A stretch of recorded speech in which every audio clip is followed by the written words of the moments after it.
Mis amados, les invito por favor, vamos a inclinar nuestros rostros. Vamos a dirigirnos en oración antes de iniciar la palabra, ¿sí? Por favor, acompáñame. Señor Dios de la gloria, te damos muchas gracias en esta hora, porque una vez más nos concede, Señor, el privilegio de leer tu palabra. A este lado de la eternidad, para nosotros es muy importante poder leer tu palabra, porque ella nos llena, Señor, nos limpia, nos fortalece. Gracias porque aún tenemos libertad de abrir las hojas, Señor, de las Biblias. Gracias porque cada día, Señor, tu palabra se va aferrando más y más a nuestros corazones, porque cada día para nosotros la Biblia, Señor, va dejando de ser un libro escrito para ser, Señor, un libro plasmado en nuestros corazones, Señor. Gracias, Padre de la gloria. Pedimos por favor, perdone nuestros pecados, que nos guíes a través de la lectura de tu palabra, que hables a nuestros corazones lo que necesitamos recibir, Padre. Necesitamos más de ti. Háblanos, Señor, por favor. Te lo pedimos en el nombre de nuestro Señor Jesucristo, orando, Señor, por mis hermanos que están al otro lado de la línea, por aquellos, Señor, que escucharán tu palabra. Padre mío, por favor, que cause el efecto indicado, que seas tú en la escena, que tu Espíritu Santo sea, Señor, en la escena. Te necesitamos, te anhelamos y estamos aquí para darte gloria y honra, mi Señor Jesucristo. Amén. Gloria a Dios. Vamos a iniciar la lectura en el día de hoy, en el libro de Job, capítulo 1, y vamos a leer los primeros 8 versos, ¿sí? Libro de Job, capítulo 1, verso 1 al 8. Job es el libro más antiguo de la Escritura, según dicen los historiadores. Así que vamos a leer, ¿sí? Vamos a leer del libro más antiguo de la Biblia. Dice la palabra del Señor. Job está inmediatamente antes de los Salmos, ¿sí? Salmos están a la mitad de la Escritura. Dice así la palabra del Señor. Hubo en tierra de Uz un varón llamado Job, y era este hombre perfecto y recto, temeroso de Dios y apartado del mal. Y le nacieron 7 hijos y 3 hijas. Su hacienda era 7,000 ovejas, 3,000 camellos, 500 yuntas de bueyes, 500 asnas y muchísimos criados. Y era aquel varón más grande que todos los orientales. E iban sus hijos y hacían banquetes en sus casas, cada uno en su día, y enviaba a llamar a sus 3 hermanas para que comiesen y bebiesen con ellos. Y acontecía que habiendo pasado en turno los días del convite, Job enviaba y los santificaba. Y se levantaba de mañana y ofrecía holocaustos conforme al número de todos ellos, porque decía Job: quizá habrán pecado mis hijos y habrán blasfemado contra Dios en sus corazones. De esa manera hacía todos los días. Un día vinieron a presentarse delante de Jehová los hijos de Dios, entre los cuales vino también Satanás. Y dijo Jehová a Satanás: ¿de dónde vienes? Respondiendo Satanás a Jehová dijo: de rodear la tierra y de andar por ella. Y Jehová dijo a Satanás: ¿no has considerado a mi siervo Job, que no hay otro como él en la tierra, varón perfecto y recto, temeroso de Dios y apartado del mal? Que Dios añada bendición a la lectura de su palabra. Cuando leemos este texto, a nuestra mente, ¿sí?, inmediatamente llega las características. O sea, ¿qué necesita un hombre para ser elogiado por Dios? ¿Sí? Para ser resaltado, ¿sí? O podríamos decir, para que Dios hable esas cosas tan hermosas como las hablaba de Job. El verso 1 inicia diciendo que Job era perfecto y recto, temeroso de Dios y apartado del mal. Cuando leemos de estas características, cuando leemos acerca de estas características, pareciera como que no están hablando de nosotros, ¿sí? O sea, están hablando de alguien, de un único, de alguien particular, de alguien puntual. Y en ocasiones, nosotros nos sentimos muy lejos, ¿sí? Demasiado lejos de lo que estamos leyendo. Pero el Señor le hace la pregunta al enemigo, a Satanás, al fiscal, le hace la pregunta: ¿no has considerado a mi siervo Job, que no hay otro como él en la tierra, varón perfecto y recto, temeroso de Dios y apartado del mal? Ahora, acompáñame por favor, el libro de Eclesiastés, capítulo 7, versículo 20. Dice la palabra del Señor. Eclesiastés, capítulo 7, versículo 20. Dice la palabra del Señor: ciertamente no hay hombre justo en la tierra que haga el bien y nunca peque. Entonces podríamos pensar, Señor, ¿se está contradiciendo la Escritura? Podríamos pensar, bueno, entonces ¿por qué dice aquí la Escritura de que no hay hombre justo en la tierra que haga el bien y nunca peque? Pero acabamos de leer de un hombre del cual el Señor llama la atención y dice: ¿has considerado a mi siervo Job? Varón perfecto, recto, temeroso de Dios y apartado del mal. Oh, mis amados, quiero llamar su atención, ¿sí? Porque ciertamente alguien hasta este día, para este día, aún sigue cargando un gran peso de pecado. Y esta palabra es para alguien en particular. Así que recuerda, no todas las prédicas son para todos los oyentes, ¿sí? Pero hay alguien que está necesitando de esta palabra. Y mi Señor quiere que yo te dé esta palabra en esta hora. Y oro a Dios que esta palabra llegue a quien debe llegar. Dice, estamos leyendo, hasta el momento hemos leído 2 escrituras en el Antiguo Testamento. Quiero que me acompañes al Nuevo, por favor. Vamos a la carta a los Romanos, capítulo 3. Vamos a leer del verso 9 al verso 12. Carta a los Romanos, capítulo 3. Verso 9 al 12 dice así la palabra del Señor. ¿Qué pues? ¿Somos nosotros mejores que ellos? En ninguna manera. Pues ya hemos acusado a judíos y a gentiles que todos están bajo pecado. Oh, tremendo, ¿verdad? O sea, judíos y gentiles, todos están bajo pecado. Judíos eran, se le consideró judíos a la tribu de Judá inicialmente. Pero luego se les llamó judíos a todos los descendientes de Israel. O sea que cuando aquí habla de judíos no está haciendo acepción, o sea, no está separando a los descendientes de Judá, no. Está hablando de todo el pueblo de Israel. Entonces dice que ya hemos acusado a judíos y a gentiles. Y cuando habla la Escritura de gentiles, está hablando de todas las tribus, de todos los pueblos, de toda la tierra, que no son descendientes físicos de Israel, ¿sí? O sea, por toda la tierra, ¿sí? Alrededor del mundo. Si fuera de esa manera, nosotros estaríamos incluidos en los gentiles, por cuanto no somos descendientes directos de Israel. Entonces dice la Escritura, pues ya hemos acusado a judíos y a gentiles que todos están bajo pecado. Todos. Ese todos nos incluía a todos, ¿sí? Todos bajo pecado.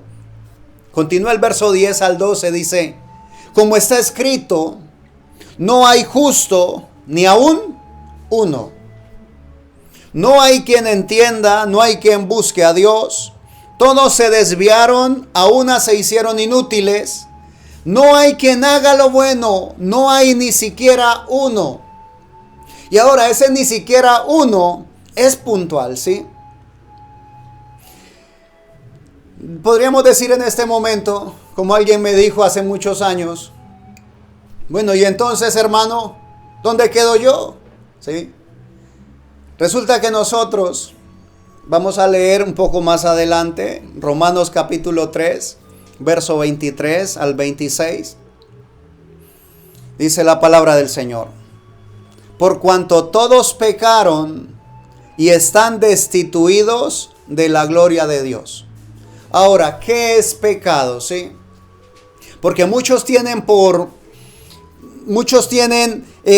la concepción mental de que pecado es robar, ¿sí? De que pecado es cometer fornicación, cometer adulterio, de que pecado es mentir. Y ahora, estos que te estoy nombrando y muchos más los que vengan a tu mente son los atributos del pecado. Porque el pecado es la incredulidad. Ahora, ¿por qué el hombre miente? Porque no cree en Dios, ¿sí? ¿Por qué el hombre roba? Porque no cree en Dios. ¿Por qué una persona es capaz de quitarle la vida a otra? Porque no cree en Dios. ¿Por qué una persona cae en fornicación? Porque no cree en Dios. ¿Por qué una persona comete adulterio? Porque no cree en Dios. Entonces, eso es pecado, ¿sí? Pecado es no creer en Dios. No creerle a Dios. La incredulidad es el pecado. Y el pecado trae una paga, dice la Escritura, porque la paga del pecado es la muerte, mas la dádiva de Dios es vida eterna en Cristo Jesús. Entonces dice la Escritura, por cuanto todos pecaron y están destituidos de la gloria de Dios. O sea, hasta allí estábamos todos, ¿sí? Sin excepción, todos los seres humanos. Pero el verso 24 dice, siendo justificados, amén, gratuitamente por su gracia, aleluya, mediante la redención que es en Cristo Jesús, a quien Dios puso como propiciación por medio de la fe en su sangre, para manifestar su justicia, a causa de haber pasado por alto en su paciencia los pecados pasados. Amén, aleluya, gloria a Dios. Ahora, el único que puede, ¿sí?, redimirnos, el único que puede darnos redención, fue Jesucristo, ¿sí? Es Jesucristo y será Jesucristo. Ese sacrificio, ¿sí?, en la cruz del Calvario, esa sangre carmesí vertida allí por el Cordero de Dios, es el único que tenía poder para transformarnos, poder para liberarnos, poder para limpiarnos, poder para santificarnos, para purificarnos, aleluya, poder para hacernos a nosotros unas nuevas criaturas en Cristo Jesús. Ahora, a quien Dios puso como propiciación por medio de la fe en su sangre. ¿Dónde debes tener la fe tú? O sea, ¿dónde tiene que estar cimentada la fe, tu fe, para poder estar limpio delante de Dios? En la sangre que fue derramada en la cruz del Calvario. Aleluya. Esa sangre perfecta. Ahora, hay quien dice que la sangre que corría por las venas de mi Señor Jesús era sangre judía. Otros dicen que la sangre que corría por las venas de Jesús era sangre gentil. Pero déjame decirte, mi amado, en esta hora, fue el Espíritu Santo de Dios el que hizo sombra sobre María. Fue Dios mismo quien creó esa célula de sangre en el vientre de María. O sea que la sangre que corría por las venas de mi Señor Jesús no era judía, no era gentil, era sangre divina, aleluya, era sangre creada por Dios. Por eso podía, por eso pudo, aleluya, y por eso puede limpiar de los pecados, quitarlos completamente. No solamente dar una blanqueada por encima, no. O sea, es una sumergida en cloro, como cuando una prenda blanca tiene manchas. Entonces no basta con darle una sobadita, no. Se necesita sumergirla en cloro para poder que quede nuevamente blanca y resplandeciente. Y eso es lo que hace la sangre del Señor Jesús. Por eso es que hay poder en la sangre de Jesucristo. Esa sangre carmesí tiene poder. ¿Y saben lo más hermoso?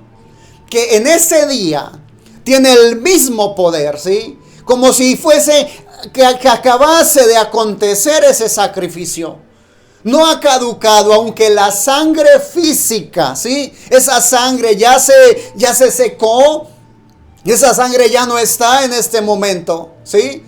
Pero lo que significó esa sangre, lo que significó ese sacrificio, el poder que había en ese sacrificio, aún sigue vigente.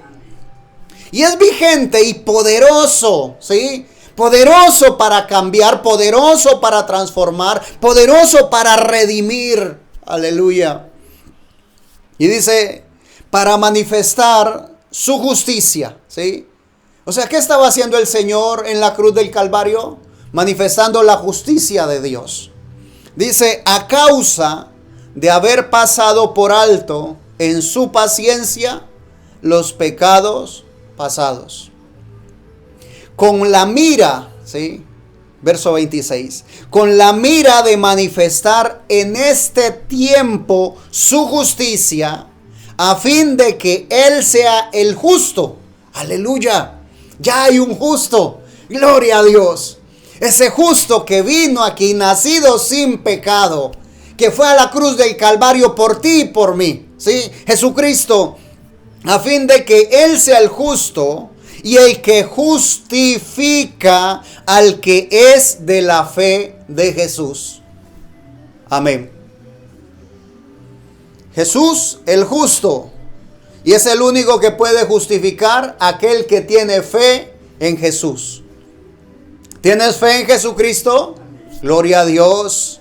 Porque tienes el privilegio de ser justificado. Ahora, teniendo esto claro, y es muy importante, y quiero por favor que me prestes tu atención. En el Evangelio según San Lucas, capítulo 19, vamos a leer un poco de la palabra del Señor. Gloria a Dios.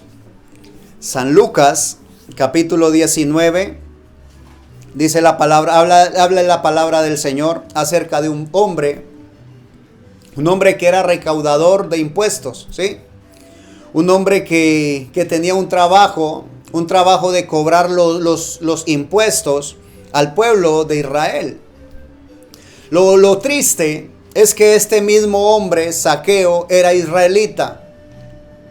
Al él ser de esa raza y cobrarle impuestos a su gente para pagarle a Roma, ¿sí? Para pagarle al imperio que los tenía dominados, que los tenía subyugados, se constituía en un traidor. O sea, esto es importante, por favor, préstame tu atención. Para todo el pueblo de Israel, Zaqueo era un traidor. Era un traidor porque les cobraba impuestos a sus propios hermanos para pagarle al invasor, ¿sí? O sea, era un traidor. Para el pueblo era un traidor. Aparte de eso, no solamente cobraba los impuestos que eran legalmente estipulados, sino que cobraba de más. O sea que aparte de tenerse la fama o de ser visto o de ser un traidor, también se le agregaba el agravante de ser un ladrón. Este hombre Zaqueo, traidor y ladrón, y pues para poder ser ladrón generalmente se necesita mentir, porque se necesita una mentira que tape el robo que se está haciendo. Entonces posiblemente era traidor, ladrón y mentiroso. Ahora nosotros podríamos, cuando nos referimos a Zaqueo, decir el recaudador de impuestos, el ladrón, el mentiroso, ¿sí? El traidor. Pero Dios, que es rico en misericordia, Él hace algo que ningún ser humano puede hacer, ¿sí? No solamente perdona los pecados, tus pecados, así como perdonó los míos, aleluya, sino que pasa por alto, después de que perdona tus pecados, después de que perdonó mis pecados, pasa por alto los pecados pasados. Ese pasar por alto significa olvidarlos. Hay otra escritura que dice que el Señor los toma y los envía al fondo del mar del olvido. Otra escritura dice que no me volveré a acordar de tus rebeliones. Dios de la gloria. Entonces, a pesar de que para la gente Zaqueo era todo eso y más posiblemente, cada uno le daba un apelativo diferente. Cada uno le tenía una marquilla diferente, un rótulo diferente. La historia dice, vamos a leer un poco por favor, verso 1 en adelante, San Lucas capítulo 19. Habiendo entrado Jesús en Jericó, iba pasando por la ciudad. Y sucedió que un varón llamado Zaqueo, que era jefe de los publicanos y rico, procuraba ver quién era Jesús, pero no podía a causa de la multitud, pues era pequeño en estatura. Y corriendo delante subió a un árbol sicómoro para verle, porque había de pasar por allí. Cuando Jesús llegó a aquel lugar, mirando hacia arriba le vio y le dijo: Zaqueo, date prisa, desciende, porque hoy es necesario que pose yo en tu casa. Ahora, mi Señor Jesús, habitando allí en medio de la gente, en medio del pueblo de Israel, pudo haberse referido a él diciéndole: Zaqueo, publicano, desciende, ¿verdad? Pero no, simplemente le llamó por su nombre, le dijo: Zaqueo, desciende. Él pudo haberle dicho: hey, publicano, desciende. O hey, recaudador de impuestos. O hey, hombre avaro, desciende. Pudo haberle dicho mil cosas. Pero solamente le llamó por su nombre. En esta mañana el Señor me dice que te diga: todo apelativo, todo apodo que te hayan puesto por alguna cosa que hayas hecho en el pasado, debes desterrarlo de tu vida. A partir de hoy, tú tienes el nombre. Ese nombre debe ser llamado por tu nombre, porque así es como te conoce mi Señor Jesucristo. Es tu nombre, ¿sí? No apelativos. No importa lo que hayas hecho, si te arrepentiste, hay poder en la sangre de Jesucristo para perdonarte, para limpiarte. Alabanzas al Señor. Jesús, mirando hacia arriba, dice el verso 5, le vio y le dijo: Zaqueo, date prisa, desciende, porque hoy es necesario que pose yo en tu casa. Entonces él descendió a prisa y le recibió gozoso. Al ver esto, todos murmuraban diciendo que había entrado a posar con un hombre pecador. Aleluya. ¿Qué es lo que ve la gente? Siempre tus errores. Aquellos errores que cometiste, posiblemente los cometiste siendo muy joven, posiblemente los cometiste hace muchos años, posiblemente ya te habías arrepentido, posiblemente te arrepentiste de una manera genuina y mi Señor ya te perdonó. Tú no tienes por qué seguir cargando con un pecado que cometiste hace muchísimo tiempo y por el cual te arrepentiste. Ahora, si de pronto, por casualidad de la que llamamos nosotros, porque en Dios no hay casualidades, si estás escuchando esta palabra y de pronto has cometido un pecado y aún no has arreglado con el Señor, hoy es la oportunidad.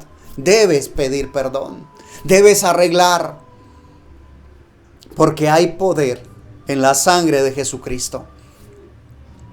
Entonces la gente murmuraba, todos murmuraban y decían, oh, entró a posar en la casa de un hombre pecador.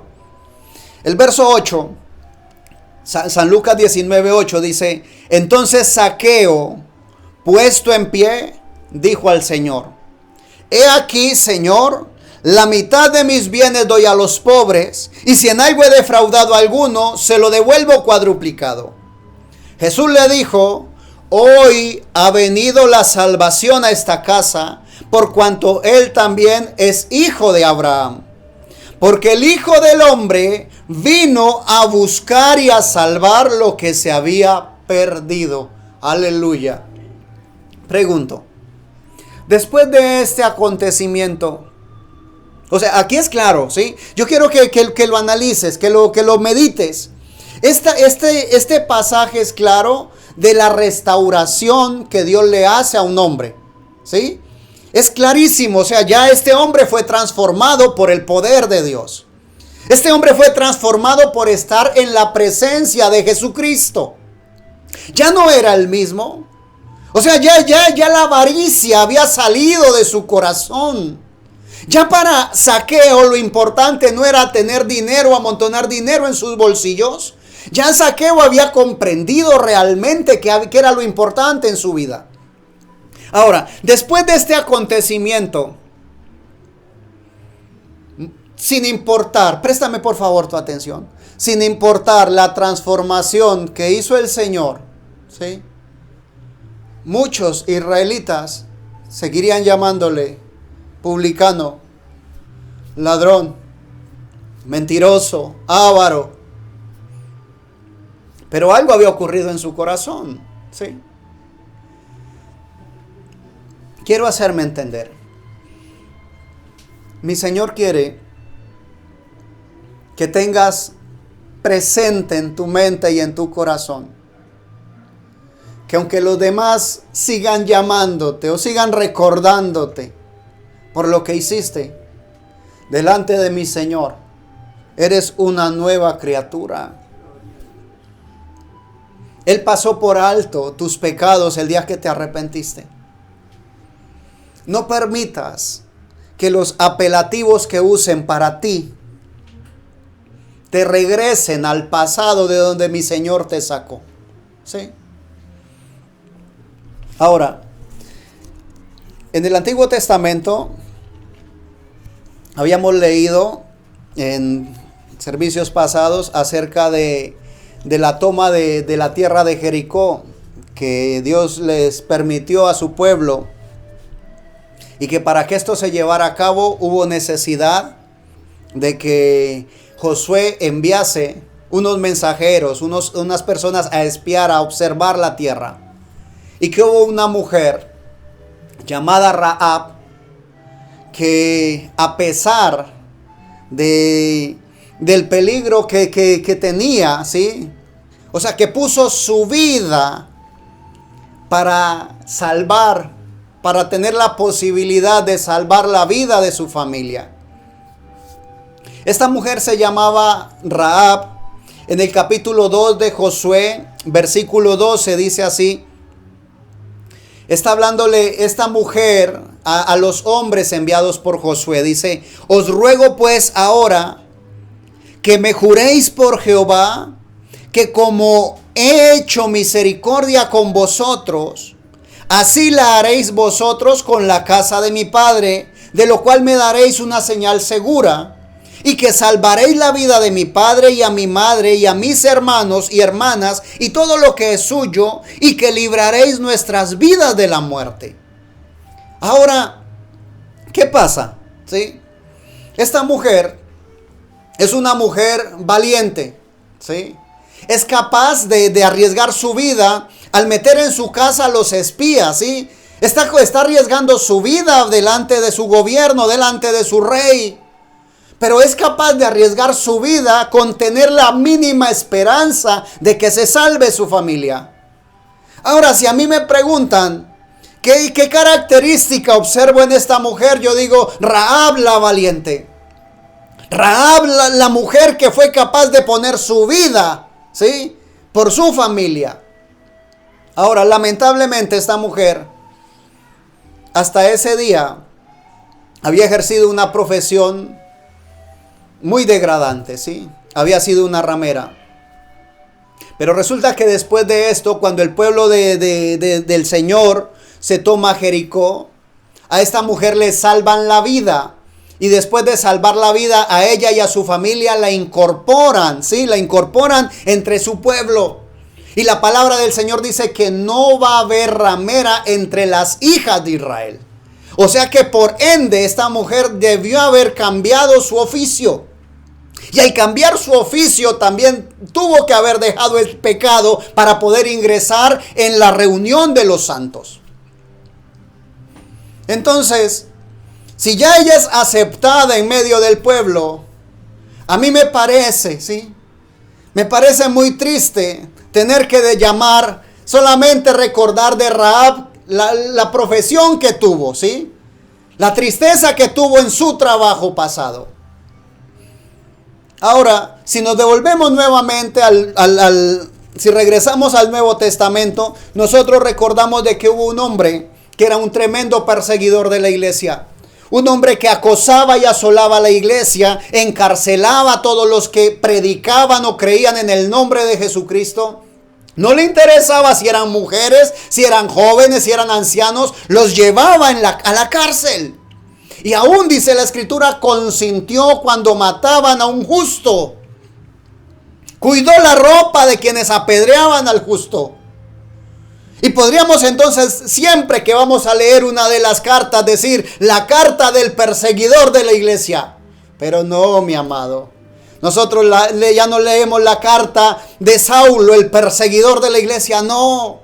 Porque él tuvo un encuentro con Dios, porque él se encontró cara a cara con el Señor, porque él estuvo en la presencia de Dios. Y esa sangre carmesí perdonó sus pecados y pasó por alto los pecados pasados.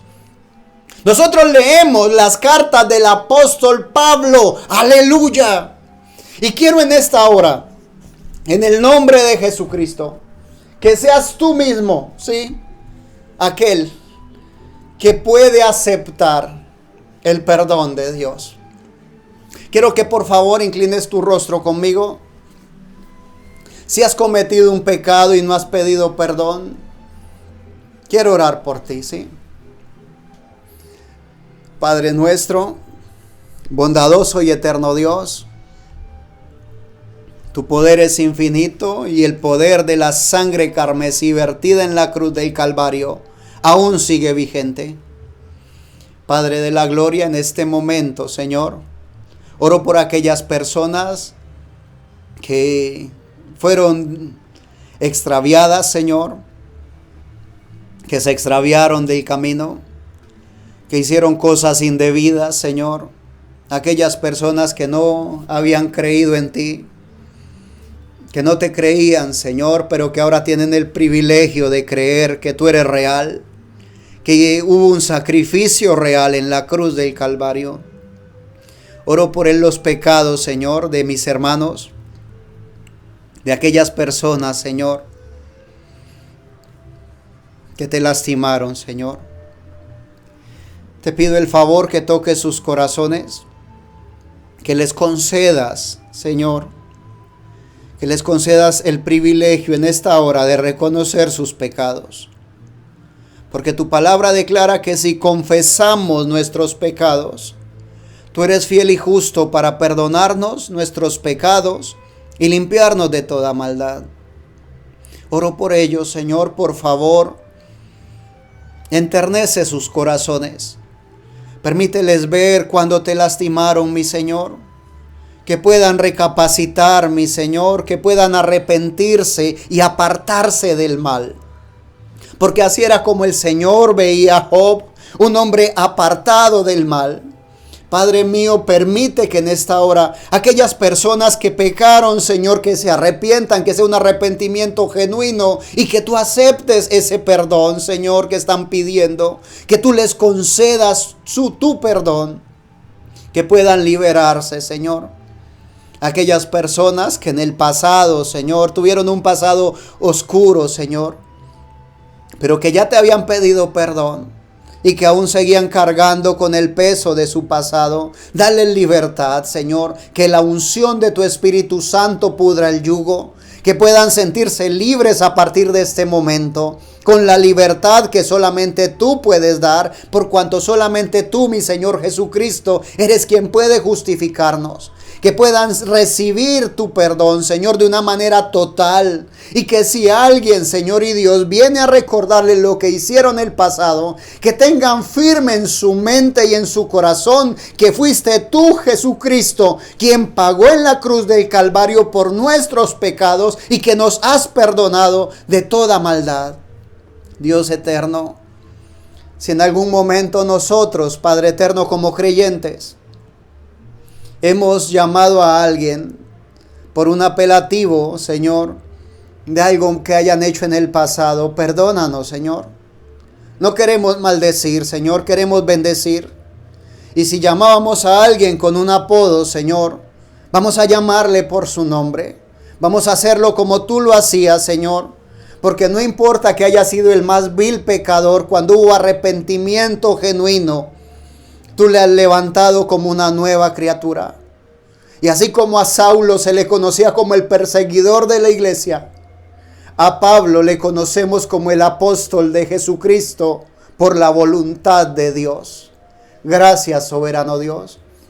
Gracias por lo que estás haciendo, Señor, en nuestras vidas.